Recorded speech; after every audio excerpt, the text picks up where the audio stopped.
Bună ziua! Din nou la o altă fântăniță, la Buhoci. Șor Alexandru. Stai așa, de șufa ăla. Gata? Da. Hai.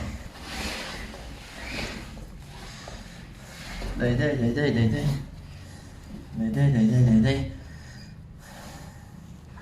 Poți să dai drumul la pompă să mai meargă.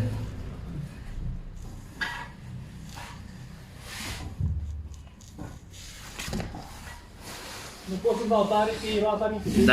Da, știu. Ușor. Că nici nu știu ce mână am aici așa. Uite și coada de hârleț. Ai. Mama leacă, stop, ușor. Hai că am ajuns. Uite și hârlețul, a rămas lângă țava aici. L-au pus. Ia uite-l. Da. Hai că e foarte bine.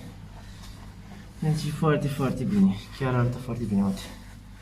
Fântână făcută la mama ei. Plânge pe acolo? Nu plânge. Chiar nu plânge deloc.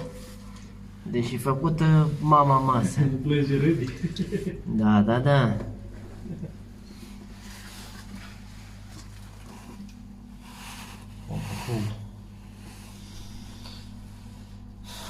Deci cam asta e.